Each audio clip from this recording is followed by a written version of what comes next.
Is Brie Rhiannon, and welcome back to my limited podcast series on the 12 signs of the Zodiac.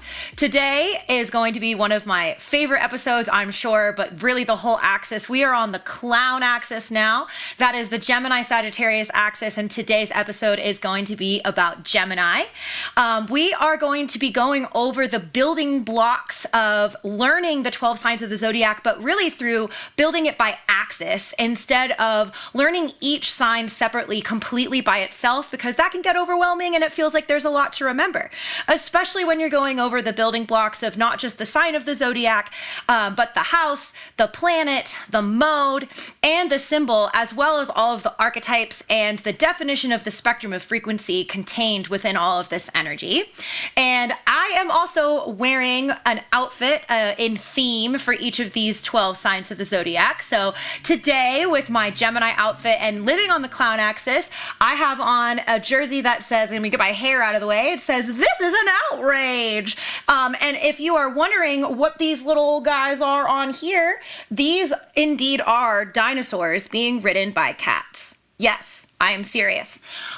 So everybody loves to hate on Gemini, right? Gemini is kind of one of the villains of the Zodiac. Gemini can definitely piss people off, make people mad, and everybody loves to drink that haterade when it comes to Gemini. I'm not really into the haterade when it comes to Gemini. I'm a huge lover of Gemini energy, and my Mars is in Gemini as well. So this is a personal axis for me when it comes to this particular episode, and I think that this is going to be a lot of fun, and I hope that you guys love the jersey, love my outfit, because this is an outrage. Gemini is an outrage. Anyway, so starting from the beginning, just jumping into everything to start you off with your building blocks, with Gemini, you want to look at the fact that you are in the third house at this point in time.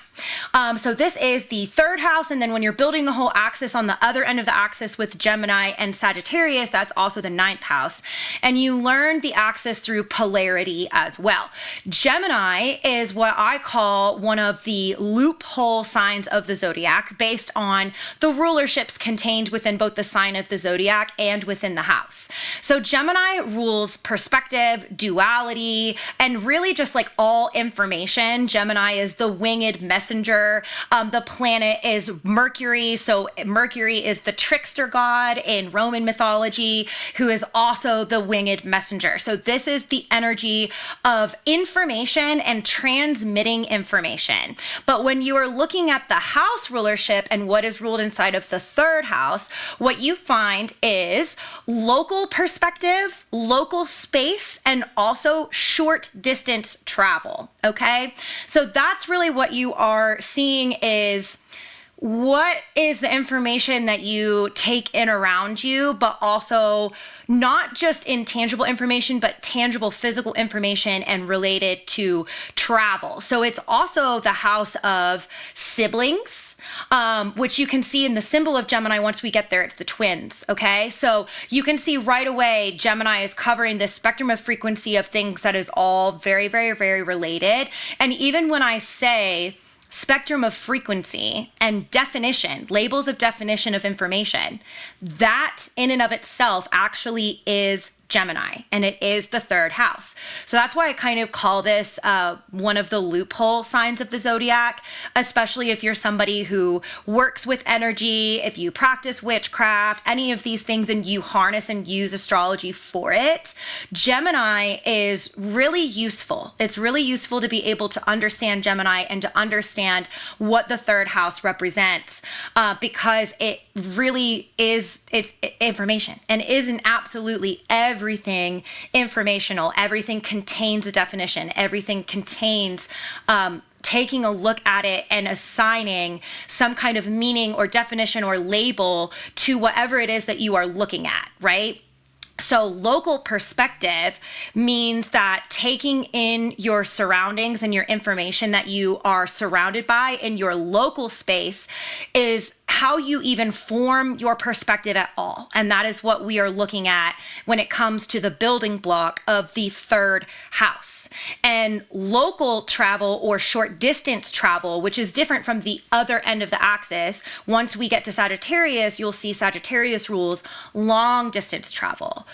Huge perspective, information, global, like it's like you go really, really far. So when you're applying also the laws of physics and polarity to learning and understanding these things by axis, you see that Gemini and the equal and opposite reaction to that, you start with local space, local perspective, and then you graduate the equal and opposite reaction to that is long distance, long perspective, global perspective, higher learning, all of that. So the third house is the house of the student, is what I would call it. If you're looking at this as a whole axis, it's the house of the student and it's the house of learning. But like in the sense of the beginner, because then when we graduate to the other end of the axis and the ninth house and with Sagittarius, they become the master. And the ninth house becomes the house of philosophy and things like that, higher learning, higher education. So Gemini and the third house is more like elementary, like K through 12, elementary school through middle school through high school. And it's the more beginning aspects of how you learn, when you learn, even in your life. And then on the other end of the axis, you graduate to university and the master's degrees and PhDs and stuff like that. So you can really see on this axis, it's the axis of learning. The entire axis is the axis of information and learning and travel and perspective.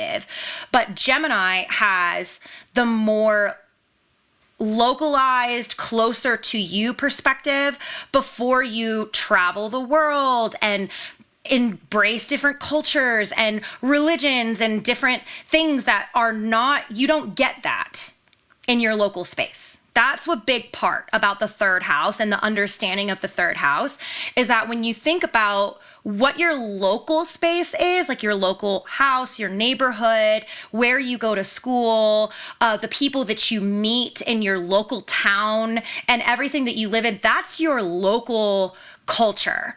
And you're not necessarily exposed to different types of people and cultures and schools of thought and philosophies and everything that is so large about the world, right? So it's like that's when we get to the other end of the axis, the energy evolves and it transmutes and it changes from this is what I'm learning in my own space out into the global aspect of the world. So third house is, like I said, local perspective, short distance travel, but also siblings. So yes, if you're an only child, this is why people will say, oh, only children are, they don't know how to like communicate with people, or they struggle to relate in a way that people who have siblings don't. That school of thought right there, that thought process, that stereotype is also found within the frequency of definition in the third house, because having siblings is another type of learning process, as especially in your childhood. It's like very early childhood development. Having a sibling forces you to learn all kinds of things. It forces you to learn how to share. It forces you to learn how to think of somebody else, even though you want to do whatever it is that you want to do. I have a sister. I have an older sister. She's 3 years older than me. And I think back to like when we were kids and my sister, we want to play Barbies, right? And we both want to be Barbie. Don't we both want to be Barbie? We're both girls, right? I don't want to be Ken. She doesn't want to be Ken. I'm not a boy.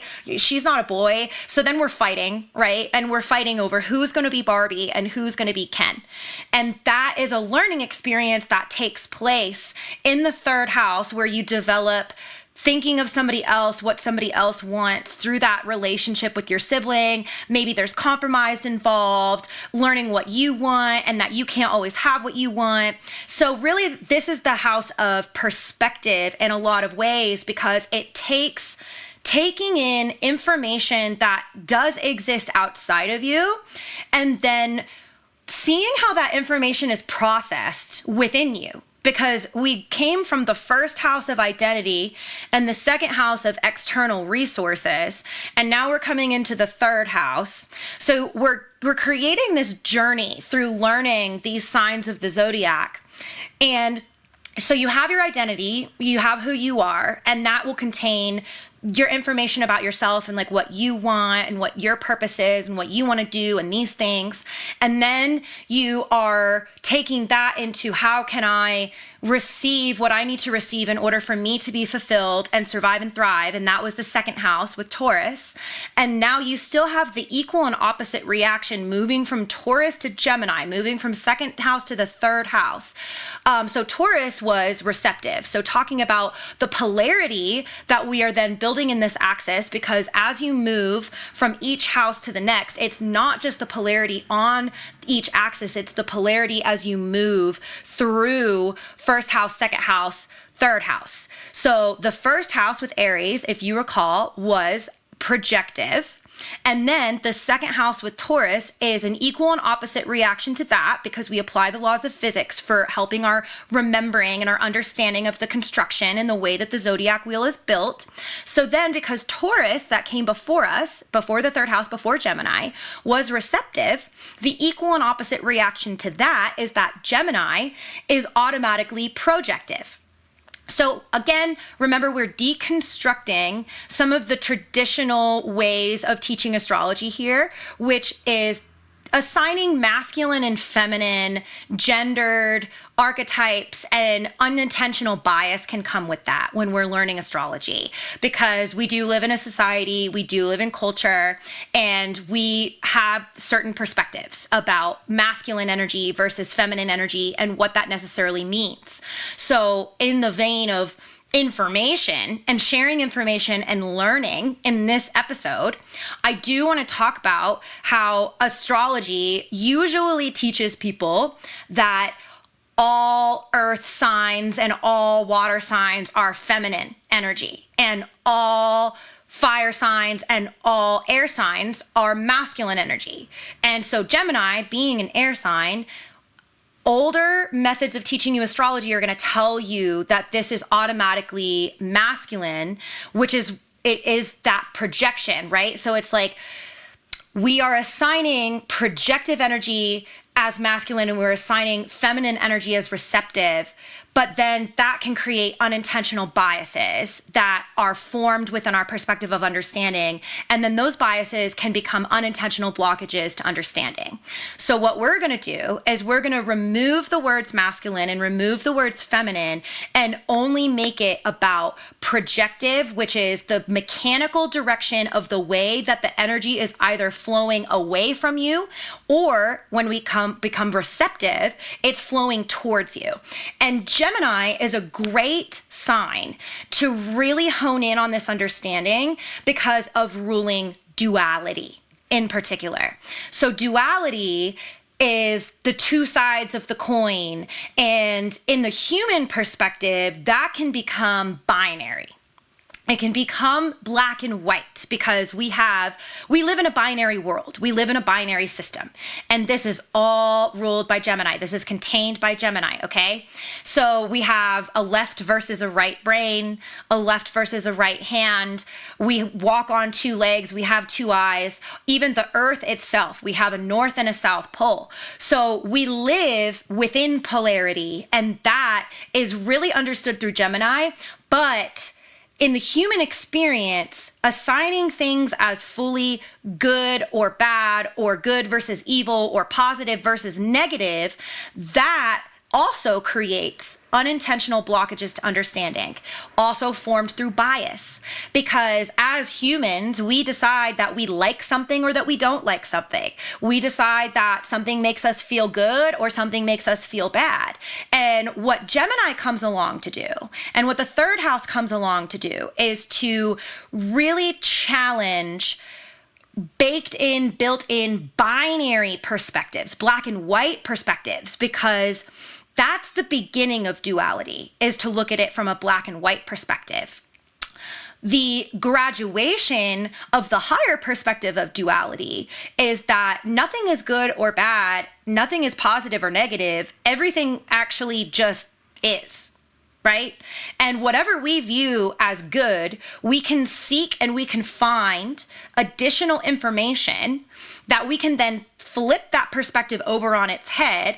And we could be like, oh, well, actually, that is something that is negative or bad or something about this perspective that I'm holding or having. And that's the real power contained in Gemini and the third house, and really learning what this energy represents, what it means, but also how it mechanically operates.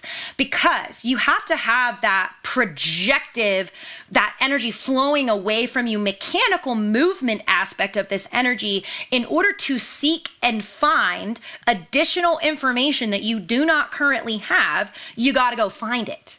So you need to have that forward motion. You need to have that movement of energy in order to go find something that you haven't been able to find yet.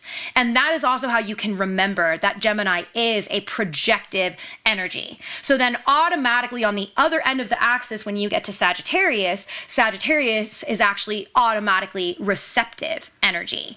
And that's because you've done all this traveling, because again, going back to the beginning, I was talking about Sagittarius rules actually global travel, long distance travel. And then Gemini in the third house is the more localized, local space travel, short distance travel, right?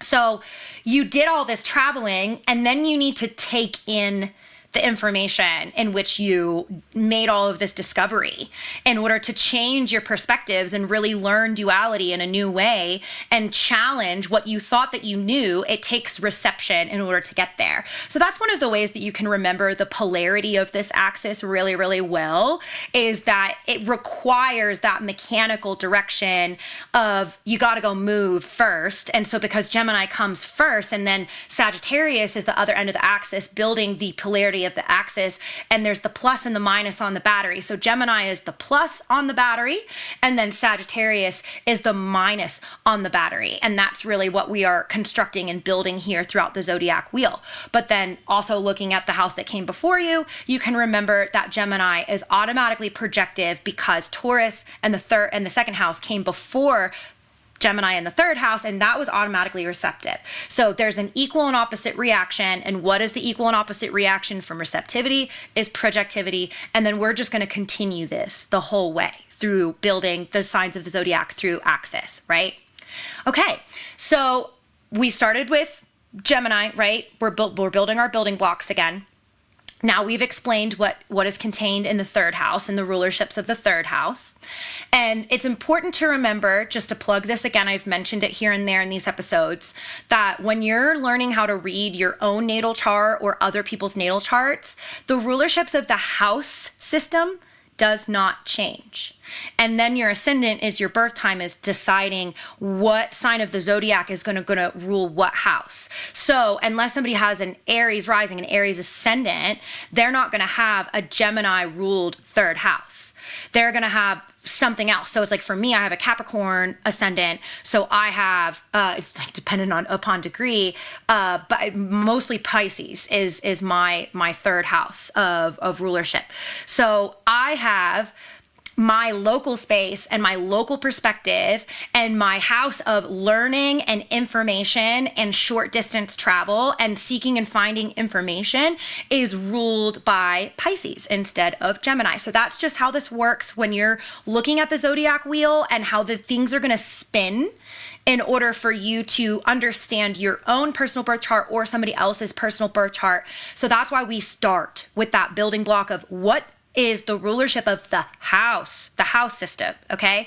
So we've got local space, local perspective, duality, siblings, and short distance travel is what we are looking at here in the third house. And then we are going to stack the planetary rulership on top of the house. So what is Gemini's and the third house? What is the planetary rulership? I mentioned it earlier, it's Mercury.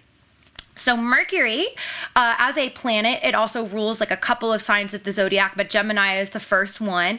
So Mercury is the communicator. like as a planet, the energy of the planet, it is the winged messenger in Roman mythology. If you look at the mythological archetype of Mercury as a god, Mercury is also androgynous, which is something that I like to mention as we're talking about deconstructing gender biases. So I do want to point that out, that we have an androgynous god, trickster god to be specific, that is the rulership of the energy of Gemini and the third house as the house of communication and seeking and finding other information and duality and changing your perspective.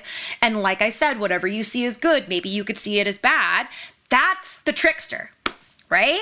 That's a mind trick of, wow, I've always seen whatever perspective you're holding, I've always seen this as good. And actually, I just found some additional information. My perspective is completely flipped over its head. I feel bamboozled. I feel tricked. We even speak this way. That is contained in this rulership right here in Mercury and what Mercury represents as a planet. As far as an energy is concerned, Mercury as a planet is considered like an adaptogenic energy, meaning that the energy really becomes whatever it needs to become in order to be used as a tool, and like however it's going to be used. And even as a tool, it kind of changes a little bit. So as an adaptogenic, it's a very adaptable energy. It's very, very go with the flow. It's not whatever you think it is. It can become something else at any point in time. And that's where you get kind of that trickster energy, right? So the planetary rulership of Mercury for Gemini and the third house makes a lot of sense, because it's really arriving to even deconstruct the biases that I'm talking about that can exist through society and culture, which is going to exist in your local space, right? Depending on where you live, where you grew up, I can even bring my personal life into this and explain I grew up in Texas. I grew up in DFW, and you know, I didn't really fit in. I grew up with my mom being a professional astrologer. It was always, don't tell anyone what I do, because we were growing up in a very, very conservative, very highly religious, very, very Christian, but Baptist Christian, a neighborhood that if anybody found out that my mom was doing astrology, bad news bears. And quite literally, yes, like I had incident of didn't listen to my mom after a certain age, told my next door neighbor that, my mom does astrology. And then when I go knock on her door to go play with my best friend the next day, it's sorry, I can't play with you anymore. Your mom is a witch. And they moved away relatively quickly. We can't prove that they moved away because of that, but probably when they lived there so many years before they got that information, right? So it's like, there they are, we're living in our local space, and they got additional information that then changed their perspective on us and our family and where they're living, and that they don't want to live there anymore.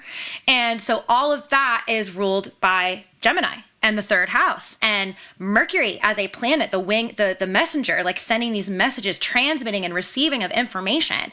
And then it changes somebody's perspective. And it's like they viewed us as good neighbors, right? Until that day, until that happened. And then it's like, oh no, these neighbors are literally evil. We're living next to the devil himself, and we can't live here anymore.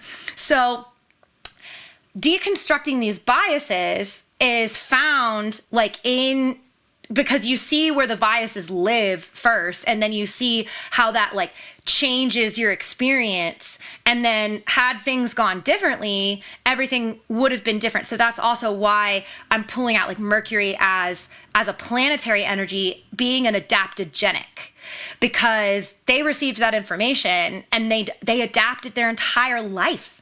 They decided to completely move, buy a whole new house somewhere else, pack everything up. Think about how much work that is, over information, over receiving additional information. And then tying this like to the other end of the axis, I don't live in Texas anymore. And that's why I decided to move, is I am experiencing what I'm experiencing and receiving all of my information in my local space and my local area, my local culture that I grew up in. And it's not resonating with me. And so then I induced what is contained on the other end of the axis with Sagittarius and the long distance travel. And I moved to Denver. So that would be considered from Texas to Colorado. Yeah, that's a relatively long distance. When you consider where home is, you're considered far away from home. You just can't, if you can't visit that easy, then you're considered far away from home. And then I have a completely different life now, and I can totally be myself, and I can say that I'm an astrologer. I can say that I'm a psychic medium. I can say that I do all of this, and I'm not dealing with my neighbor wanting to move out of their home like afterward. So it's like then the local space and the information contained and received in the local space is completely different. And then the perspectives are completely different. And then the life is completely different, right? Okay. So I just kind of wanted to do a little story time to connect some dots of understanding on, why when we're stacking these building blocks of rulership, and how you can see that this is just a full spectrum of frequency of definition of it and how it's all related to itself. Okay. So after, so we had Gemini is your first building block. Then you had your house system, right? So it's your third house, local space, local perspective, short distance travel, not going very far, duality perspective, information, learning, but the beginning stages of learning, the beginning stages of information, and then also siblings. Just throw that in there. So then we put the planet on top of that. So then we had Mercury as the planet, trickster, Roman god, winged messenger, sending and receiving of transmission of information, but also an adaptogenic and androgynous. So it's neither male or female. So we're deconstructing the gender biases that I talked about earlier, contained right in the archetype of the planetary rulership. And then what we're going to stack on top of that, and you can get this even just from me talking through the planetary rulership being androgynous, and it's very, very go with the flow, that takes you right to the mode of Gemini right away. And there are 3 modes out of the Zodiac. And so people can get a little bit overwhelmed when they're trying to learn the modes, because if there's only 3 modes, but there's 12 signs of the Zodiac, well, then we feel like, oh no, there's going to be like 4 signs per mode, and that's a lot. And how do I remember that? Okay, you can remember mode super easy by learning this way that I'm teaching you through the whole axis itself. So instead of learning each 12 sign by itself, if you learn by axis, you will also automatically learn all of the modes very, very easy, because whatever the mode is, it's the entire axis is the same energy of the same mode.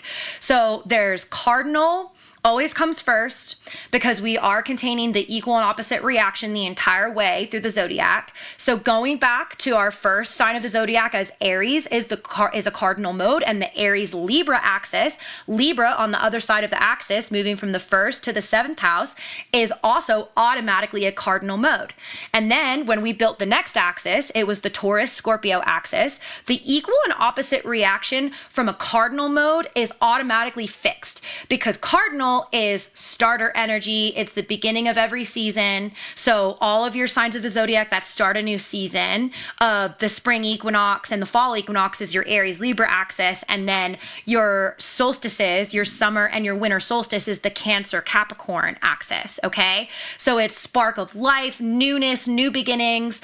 It's like fast moving energy, starting something new, good at starting things. So what is the equal and opposite reaction to moving forward and moving fast is to stop.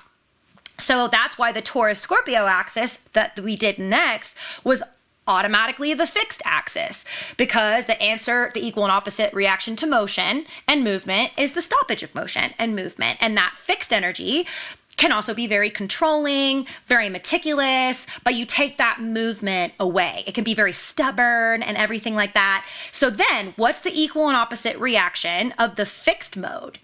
Well, if you're stubborn and controlling, the equal and opposite reaction is that you are go with the flow. So this is our first mutable axis, is the Gemini Sagittarius axis. And like I said, you heard it coming out of my mouth saying with the planetary rulership first, which is why we're going to stack the mode on top of that, is that Mercury is an adaptogenic. It is very adaptable. That's pretty much just a one-word synonym for go with the flow. So mutable energy is whatever the energy needs to be at any given time, really based on like the context of the surrounding energy, which again, going back to your house building block rulership, do you see how we are getting local perspective out of that? The context of the energy you are surrounded by, meaning in your general vicinity. Okay? So here, look how everything is connected. Everything makes absolute sense. This is not about memorization. This is about pattern recognition. This is about conceptualizing the energy that you are looking at through the foundational building blocks of the zodiac wheel and how it is constructed, and seeing how, okay, I don't have to remember a dang thing. Because, yeah, of course, Gemini is a mutable sign because it's ruled by Mercury, which is an adaptogenic, and it's an androgynous trickster god. And so that energy is whatever it needs to be in order to teach someone a lesson as far as tricksters go in the book of mythology, right? And there you go. I taught someone a lesson, just came out of my mouth when it comes to trickster gods. And this is the house of learning. See? So this is very, very simple. It is all very, very easy. But yeah, the whole axis is mutable with that. So don't forget that. So that means that on the other end of the axis with Sagittarius, Sagittarius is also automatically mutable, very, very go with the flow as far as their energy is concerned. So mode is really about, it's still mechanical. It does have movement involved, but it's more about the way in which the energy performs, also in addition to like the energy that it is surrounded by, specifically for mutable. So after mode, what are we looking at after mode? Then we're going to stack the element on top of it. Okay. So going back to the beginning, we had Gemini first, and then you have the house on top of that. So third house, everything that is. And then you have the planet on top of that. So Mercury. And then you had the mode on top of that. So mutable. And then remember that mutable, or the mode, is the whole axis. And then after that, you're going to stack your element on top of it. The reason I want you to put the element last like that is because the mode, you're going to have other air signs that, so here, let's use the Aries Libra axis again as the other example. So Libra is an air sign, but it's a cardinal mode. So it performs very, very differently because it's like that go-getter energy, fast starter, start new projects, things like that. Like that's contained in the air element of Libra. And then the other difference, and the reason that I want to highlight why we're building by axis and polarity and understanding through this type of construction, Libra is a receptive air sign. Because if you remember, our polarity on the Aries Libra axis, Aries ruled by Mars, projective, and then on the other end of the axis with Libra, automatically ruled by Venus, receptive, because your stereotypes that you remember with Mars and Venus is very, very easy for you to recall. So Libra is a receptive air sign. And now we have Gemini coming along, and Gemini is a projective air sign. So this is where you get ADHD being associated with Gemini as an energy. It is very, very, very common. You can have Gemini placements, and it's very common for you to even have an ADHD diagnosis because of that projective energy coming out with the air. It can be very scattered. It can be very, very scattered, especially because if you remember back in our house system, we're looking at local perspective, local information, and short distance travel. So it's like the energy of air with the element here is really trying to go somewhere and seek and find additional information with that purpose of learning lessons, teaching lessons, like seeking new information, a change of perspective, or whatever it is. So it's it's very fast moving in that sense because it's projective air, but then it can also become very, very scattered. So there is an aspect to Gemini energy in particular, especially for people that like live in it and contain it, even such as myself, like with my Mars and Gemini, that it can feel hard to focus at times. Or there's something new. I call it like shiny ball syndrome, or like I call myself a squirrel a lot, of just like if something comes in and it's like, oh, look at that, but I was over here and then I forgot what I was doing over there, and so this is where we get that, is when you graduate through your building blocks and you see the mechanical way and all of the rulerships and all of the way that this energy is learning and functioning, not learning and functioning, operating and functioning. And you get this just kind of really, really scattered nature to the information, right? And it does live up in the mind. All air as an element air is rational and logical, and it wants to use the mind over. It's the water signs that use emotion. It's the water signs that rule emotions and stuff. So it's always like whatever kind of decision you're making, it's like be rational, be logical, or that's not rational, that's not logical. So that is also found here, like within Gemini energy, and the fact that it's ruling just like all perspective and all information and duality. It's very, very heady. It lives up here. It's up in the mind. Look at me. I'm already getting like, where am I going? What am I doing as I'm, just so people know, because I haven't mentioned this in any of my other episodes, but I can just kind of like give a little window into my process. So, because this is really contained in Gemini, I do something called frequency manipulation. And I change my frequency based on whatever I'm doing. It's my dad who taught me how to do this. And so before I even record an episode, I ask to change my frequency, because I teach people that you are the conductor of your own orchestra of energy, but also it's a lot more simple than you think. It's your soul doing it. It's your higher self doing it, whatever you want to call it. I call it your energetic state. There is a version of you that exists still just in the energy state, even though there's also this physical version of you that is here in the tangible part of reality. And so remembering that 97% of the entire universe is made up of dark matter, or matter that we cannot actually see or touch, the only 3% is tangible. I apply that to this type of concept, that this energy state version of you, this energetic state, your higher self, your soul, whatever word you want to use for this, it's their job to manage your energy, and they just need consent and direction from you. And this is where consciousness and awareness comes into play, that you know what you need energetically, and then you therefore ask for it. I prefer to ask for it out loud. So it's like if you had a camera on me before I started recording and we were doing a little behind the scenes thingy, I'm like, hey, will you please change my frequency to whatever it needs to be for me to record this podcast episode for Gemini, blah, blah, blah. I have all of these little stipulations and whatnot. I say to optimize my physical health so that I don't get tired afterward, all these different things, right? This is a very Gemini thing. So because I'm changing my personal energy to then channel, I'm really just, even though I know all of these things, yes, second generation astrologer, yes, my mom taught me all of these things, I know this stuff. What I like to do is even become the energy a little bit. So when people go back and they watch all 12 of these episodes, they might even see me being a little bit different. They might get different versions of me.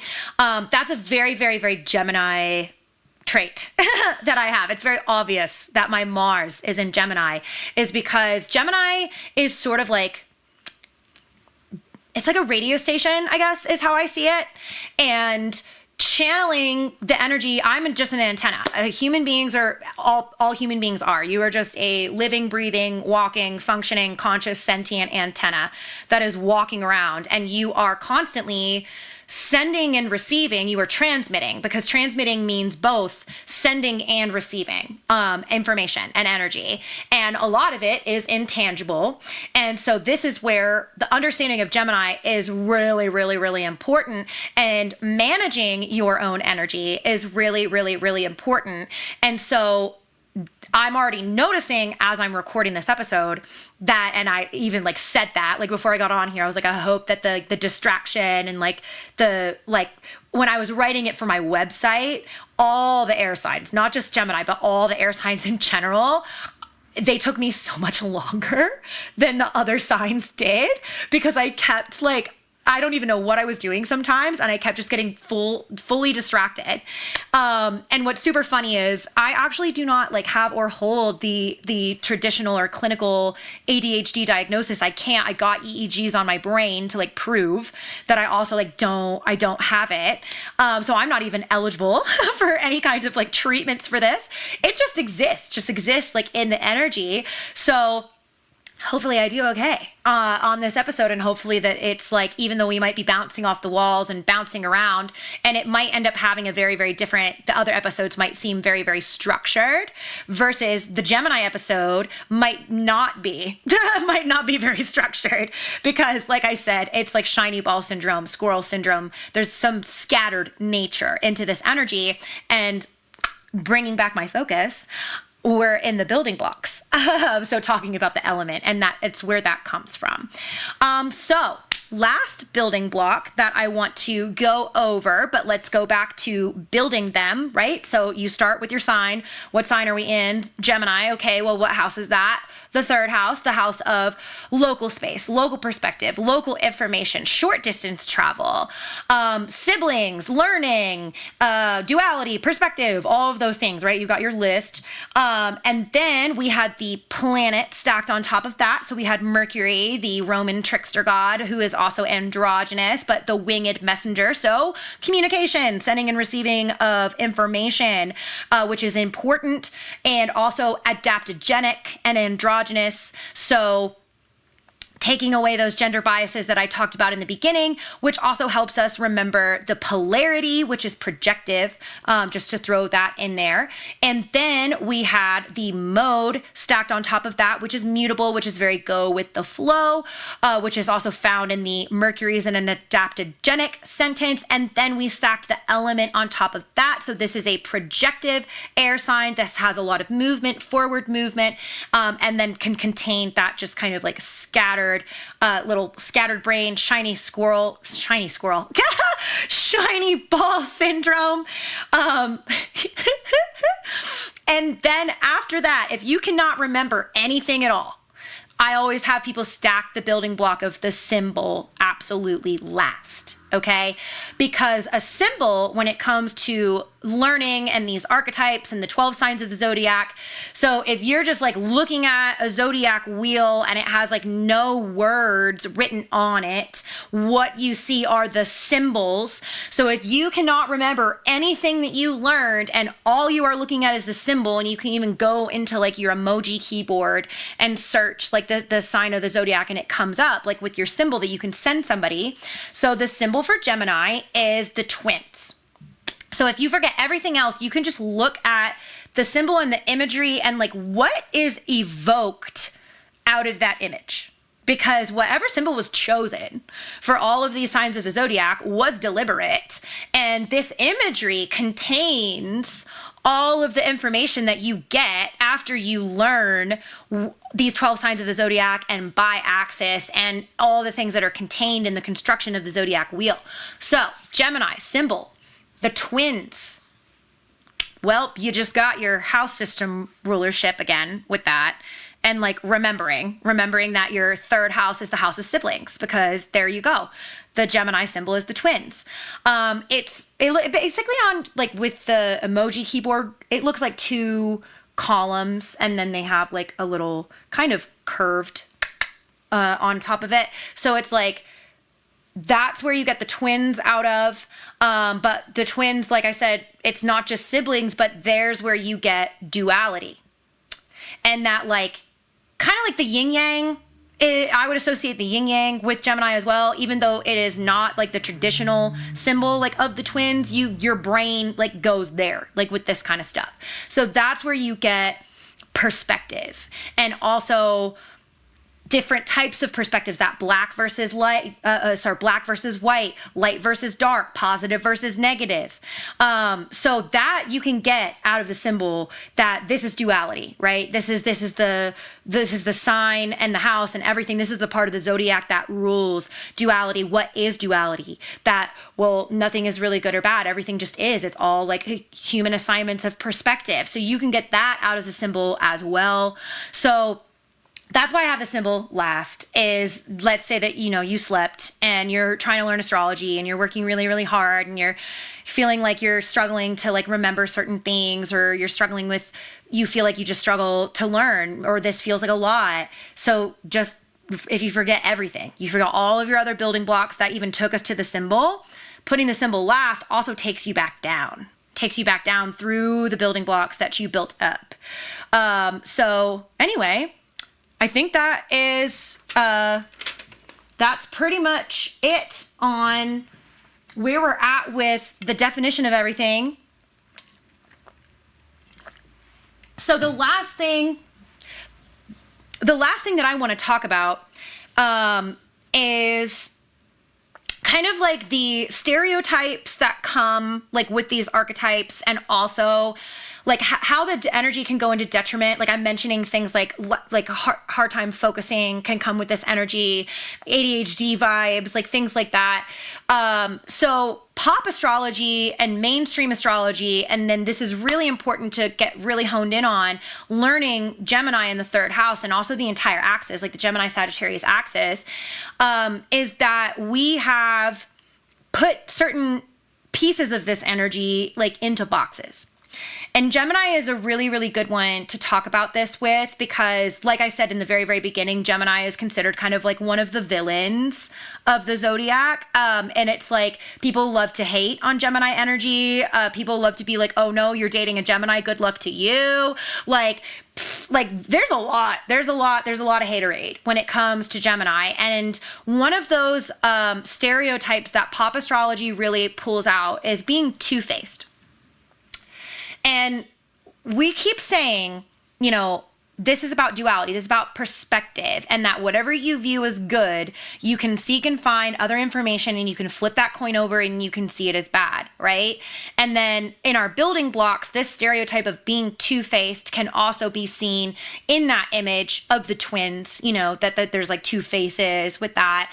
So yes, Gemini is accused. Gemini is accused of being two-faced, and that they also like flip-flop, or like you got this like one version of this person that is either a Gemini sun or they have heavy Gemini placements, and then very, very suddenly you receive like a very, very different version of them, and we're labeling that as a weakness. We are labeling that as bad and negative, and that we don't like that. So I can, like I said, everything that we view as a strength, we can find other information and we can flip that perspective over on its head, and we can view it. Anything you view as a strength, you can view it as a weakness, and anything you view as a weakness, you can view as a strength, right? So what's really the strength with Gemini on this two-faced energy, there's like a lack of understanding when it comes to this. Gemini is existing in whatever frequency of truth of perspective that they are existing in at any moment in time, but that their strength is this finding and seeking of information, right? It's projective. They're traveling. Their energy is always traveling, and their energy is also always transmitting. It's always sending and receiving information at all times. It's the winged messenger. This is communication, but this is also learning. So because they have all of that existing in their energy already, they will very quickly change as people. Again, go back to the mode. This is mutable. This is not fixed. This energy is not fixed. These people are not stubborn. This energy is not stubborn. This energy is adaptable. It's very go with the flow, and it becomes whatever it needs to become based on the information and energy and the context of the energy that surrounds it. So people with Gemini energy have a tendency to move through life, and as they take in their local space and local energy, it simply changes their perspective. They seek and they found new information, and they were like, oh, I thought this yesterday and that was wrong, and now I believe this. And they're very genuine and they're very authentic in these perspectives. It's this frequency of truth. So then, because other people, they don't live like that. They don't live in that kind of energy. You know, maybe other people are fixed signs, or they're cardinal signs, or they're not living in that adaptogenic, mutable energy, and also the energy of just always taking in and seeking in new additional information to learn. Well, we look at that and we're just like, you don't know who you are. You don't have an identity, and like you just like change your mind, like you just change your mind and then you change how you feel about me, and like now the relationship fell apart, like whether it's friendship or romantic or whatever it is. And so it's like that's Gemini. That's what the two-faced nature is of Gemini. It's not necessarily intentional and it's not manipulative. It's just that they took in additional information and they changed their perspective, and therefore they changed their mind. And change your mind, change your life, right? That's what happens. And that is technically a strength. And so Gemini can also have like a revolving door of people in their life, because their literal gift is this. Their gift is even presenting other people in their local space with new information and with new perspectives. And it's the house of learning. It's the sign of learning, right? So with that word learning also comes the word lesson. Okay, this is a strength. This is a strength. Society is telling people that this stereotype makes Gemini bad people. And the thing is that they have to live in this energy. They are born this way. It's like they took this on, right? So because their frequency is also changing all of the time, because when you learn very quickly, when you take in new energy, that is a change of frequency. So see it as a radio station. If Gemini is a radio station or multiple radio stations, or it's the whole radio, okay? Let's see it that way. It's the whole radio, and you've got a bunch of radio stations. So Gemini is literally just changing the station all the time, and they're listening to something new. They're listening to new music. They're listening to a different genre of music, and that is a different, literally it is a frequency assignment, whatever the station is, 101.7, I don't know, hertz. There's a number assigned to it, because that is the actual frequency assignment of that radio station. So we went from 101.7 hertz, and then Gemini changed the station, and now they're on 100 or 99.5. I don't know. Welcome to 99.5 KRVR. Thanks for listening. Okay? Your reality is literally generated through your frequency. So the heart, the brain, our electrical systems, like I talked about getting EEGs on my brain before, you can also get an EKG on your heart. When you sit down and read those reports, it's a bunch of squiggly lines. That is a frequency measurement. I had a PhD in physics one time. He told me that it was the greatest thing I ever heard. Frequency is just how much something wiggles throughout time. Love it. Love that definition, because it's true. So you have your own frequency. We all do. And your thoughts, your emotions, your intention, they have their own frequency. If you have an EEG cap on your brain and you start to think or feel something different, and that thing is going in live time, recording your brain waves, you're going to watch your brain waves move. Okay? So your frequency is projected out and away from you at all times. We do not get out of this.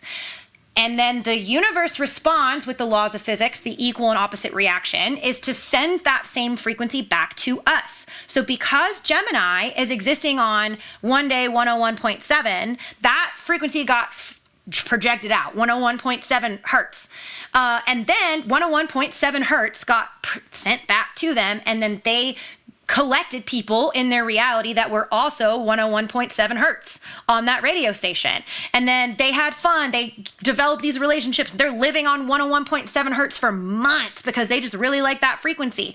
And then whatever happens, life happens, and their frequency changes. And then they went to 99.5 hertz. Well, okay, that projected out from their frequency, 99.5 hertz. The universe responds with 99.5 hertz. Well, what happens to all the people that are 101.7 hertz?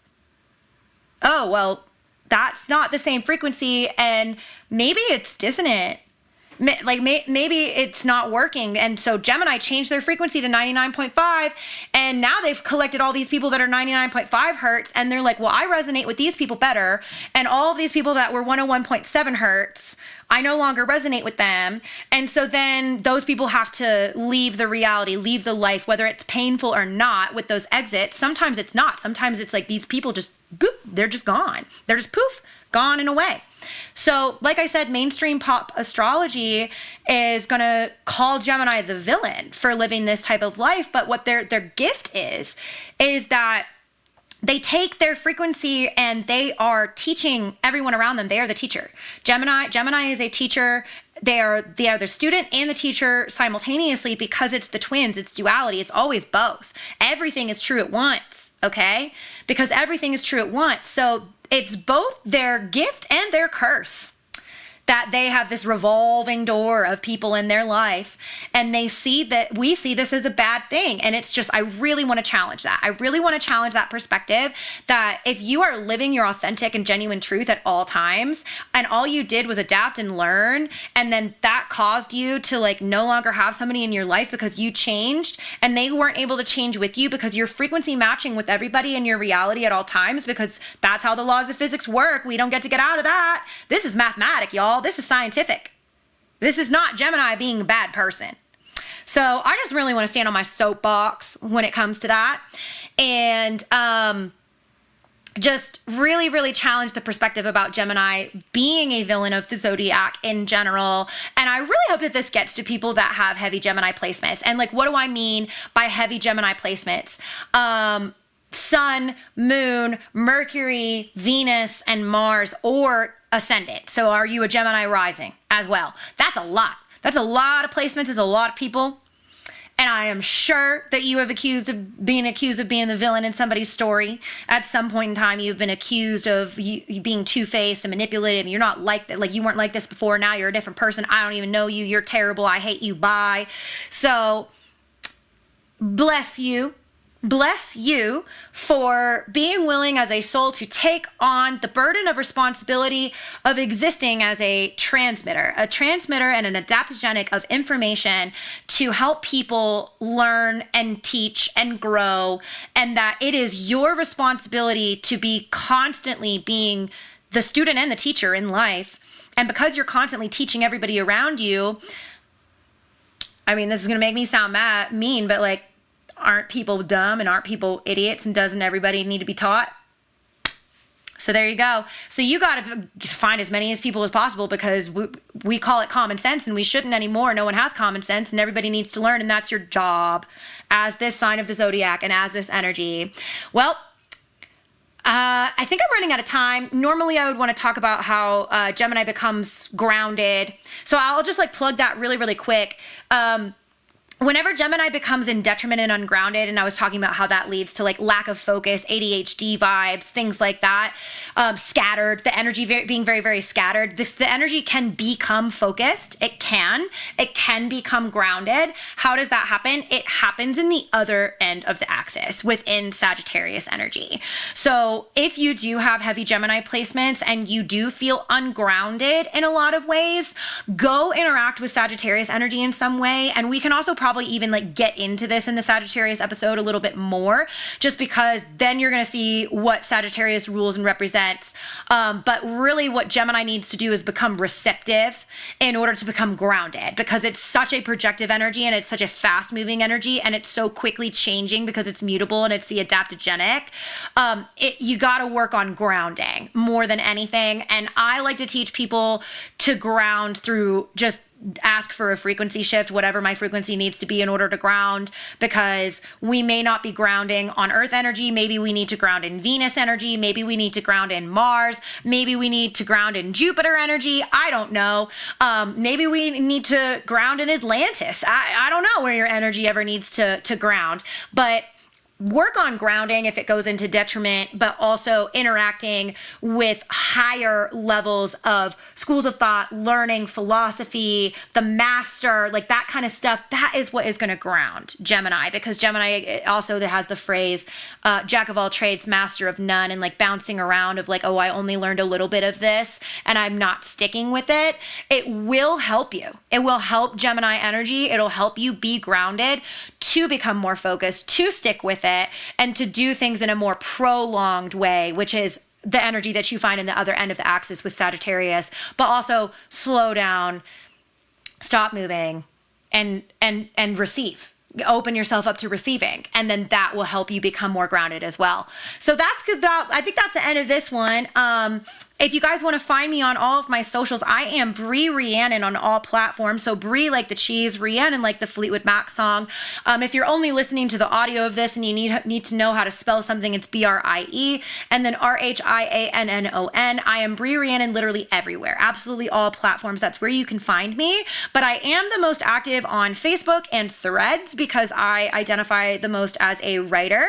And also I have a Facebook group if you are seeking community. It is called Lunar Revolution, which is actually the title of my first book that I am currently working on writing, which is all of my science-based methods of working with lunar energy to manifest with the moon and navigate in this reality with the moon with astrology applied. So the 12 signs of the zodiac will be contained in that book as well if you are a reader. Once it is, I gotta write it, like eventually being done and out. And then also, if you would like to work with me, I love working with people one-on-one. I have sessions available on my website. You can just go to BrieRhiannon.com. You can find absolutely everything that you need from me under that. And I have digital products as well. If you like self-guided work, but also I do prolonged with people. I have a year-long program that I work with people on because this is a lot. It's a lot of information and a lot of learning, a lot of stuff to understand and do in life, and the human experience is hard. The human experience is hard. We also don't forget to watch all of the other podcast episodes in this series, the 12 signs of the zodiac, but it actually will be 13 episodes total because I am going to have the last episode. It'll be like way shorter. I'm going to go over just like the circle, the zodiac wheel by itself, and like the construction and the polarity and like things like that. So it'll be 13 episodes, even though it is the 12 signs of the zodiac. Definitely make sure that you are subscribed here on YouTube so that you can, if you're a watcher, see my outfits, my cutesy bootsy little outfits for each sign of the zodiac. But if you're like me, I really don't consume video content. I would be listening on Spotify or wherever so that you can come back. So make sure that you know when I release a new episode and that you are subscribed. So like, follow, and subscribe on my Instagram, or not Instagram, influencer speech. Anyway, that's it, I think. Thank you guys so much for watching or listening. Thank you so much for being here. I hope that this was helpful. I hope that this can help you learn astrology for yourself and know that even though this is an ancient, vast system of knowledge, that you'll never learn all of it. It's like such a rabbit hole. There's so much. I really, really hope that this can take away the anxiety and the blockages of feeling like there's no way that I can ever know or learn astrology. You don't need to become a professional. That's totally fine. But this is a tool, and we should all be using it in life because the human experience is hard, and this is a tool for understanding and navigating the human experience at a better way so that we can all be happier and more fulfilled and having just a generally more positive experience. But back to Gemini, nothing is positive or negative. Everything just is. Thank you so much for being here, and I'll see you guys next time. Bye.